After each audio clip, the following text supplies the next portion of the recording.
Pada 1965, Indonesia dilanda krisis politik besar yang berujung turunnya Soekarno dari kursi kepresidenannya. Soeharto pun menggantikannya. Jenderal dari kemusuk ini kemudian berkuasa selama 32 tahun.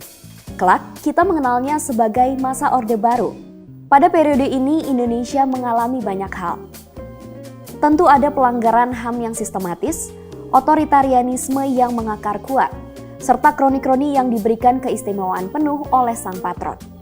Tapi, di balik hal itu ada satu hal yang melekat cukup erat. Ekonomi.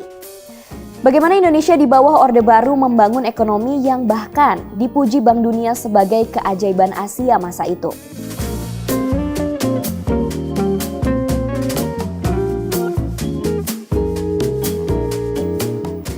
Sebelum dapat predikat macan Asia, taring ekonomi Indonesia melempem. Akhir kekuasaan Soekarno ditandai dengan perekonomian yang hancur. Pada 1966, inflasi tembus hingga 1000%. Di luar itu, defisit anggaran juga besar, selain PDB yang terkontraksi parah. Situasi tersebut disebabkan oleh berbagai faktor, di antaranya pos pengeluaran yang cukup jumbo untuk sejumlah kepentingan, seperti operasi militer di Papua, kebijakan cetak uang untuk menutup defisit, hingga ekspor yang menurun akibat nasionalisasi perusahaan-perusahaan Belanda yang pada akhirnya nggak banyak terurus lantaran kurangnya tenaga profesional. Pada 1967, Soeharto ditetapkan sebagai presiden, dan setelah menghabisi kelompok komunis, ia segera membenahi perekonomian dalam negeri. Ini Widjojo Nitisastro, ia ekonom dari Universitas Indonesia. Pada 1966, ia bertemu Soeharto dalam satu acara. Sebelumnya, Widjojo baru saja menyelesaikan studi doktoralnya di Amerika Serikat. Intinya, Soeharto bertanya soal kesanggupan Widjojo untuk membangun ekonomi Indonesia.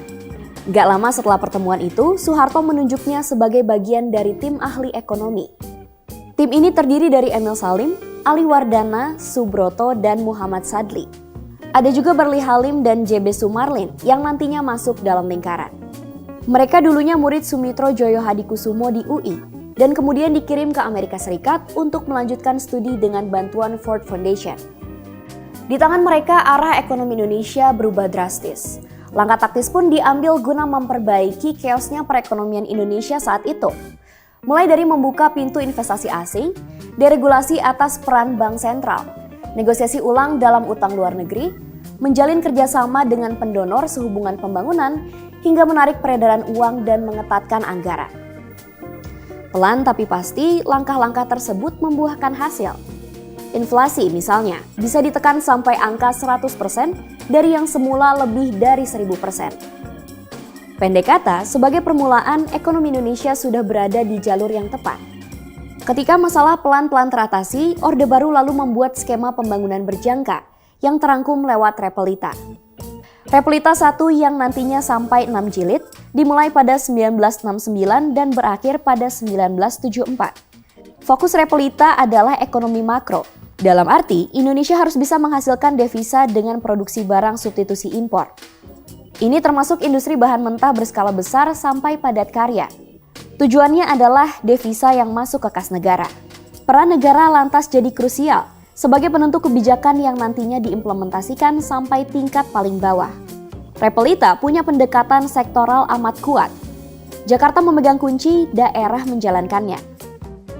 Ini adalah bagian dari konsep modernisasi perekonomian. Selain fiskal, pasar, dan utang luar negeri yang dicetuskan Widjojo. Pemikiran ini pula yang jadi cetak baru pembangunan ekonomi Orde Baru, dikenal sebagai Widjojonomics. Memasuki periode 1970-an, ekonomi Indonesia mendapati momentumnya untuk berdiri tegak. Meski krisis beras menghantam pada awal 1970-an, secara garis besar ekonomi Indonesia waktu itu bersinar terang lantaran keberadaan boom minyak. Harga minyak per barel yang pada 1972 hanya 2,9 USD melonjak jadi lebih dari 10 USD pada 1974. Pendapatan dari minyak turut naik 10 kali lipat dari rentang 1970 ke 1976, jadi sebesar 4.000 juta USD. Dari sisi pertumbuhan PDB juga memperlihatkan capaian yang mengesankan, sementara di saat bersamaan inflasi bisa dikendalikan. Boom minyak yang diterima Indonesia nggak bisa dilepaskan dari konteks global masa itu. Pada 1974 ada boikot dari Timur Tengah ke Amerika Serikat dan sekutunya terkait dukungan mereka terhadap Israel di Perang Yom Kippur. 5 tahun berselang, giliran revolusi Iran pecah di saat permintaan atas minyak sedang bergairah.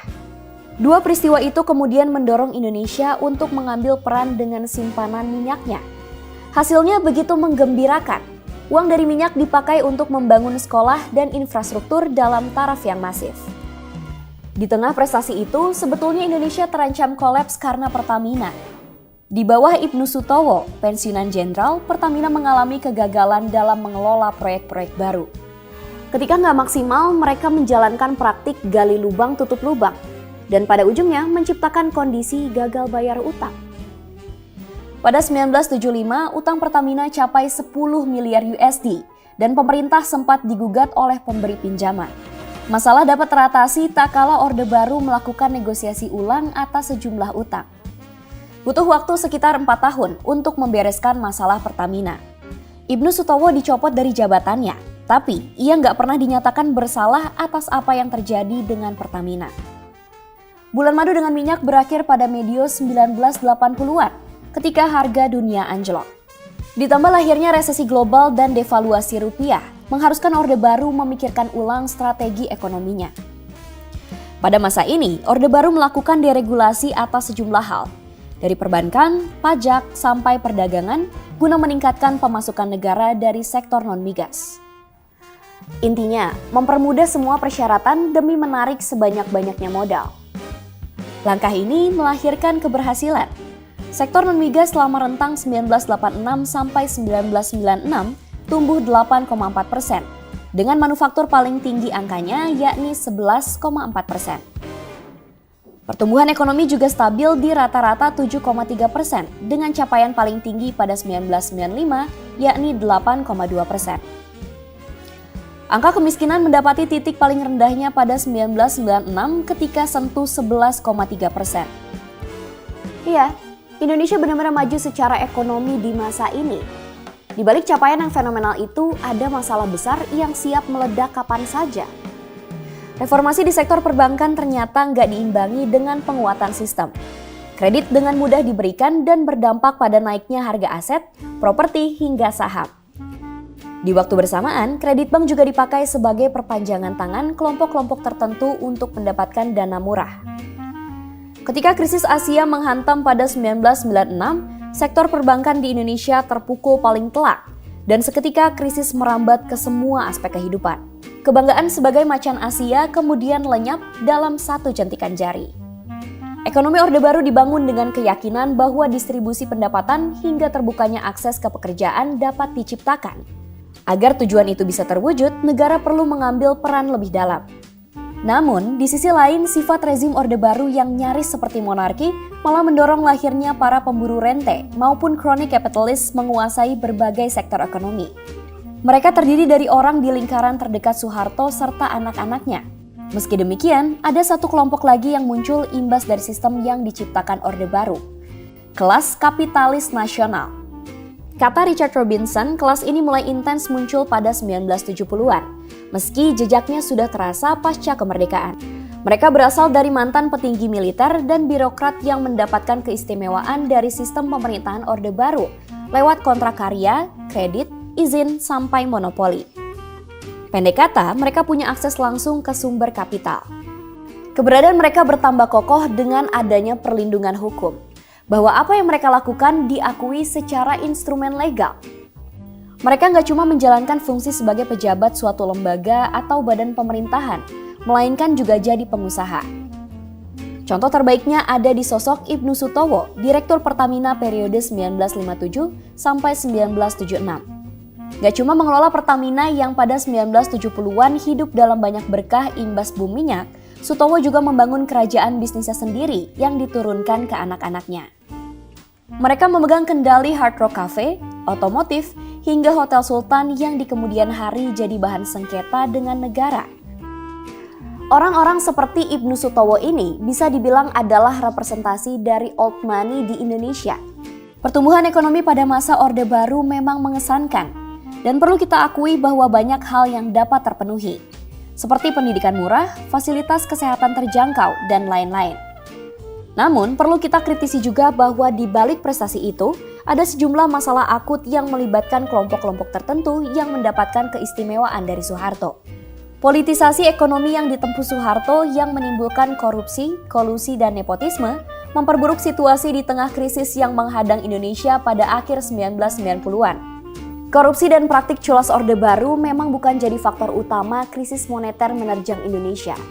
Ia hanya satu dari sekian faktor yang kian menggelapkan perekonomian Indonesia waktu itu.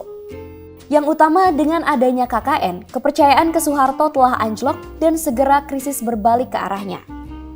Hanya dalam waktu relatif singkat, kerajaan yang ia bangun pun jatuh.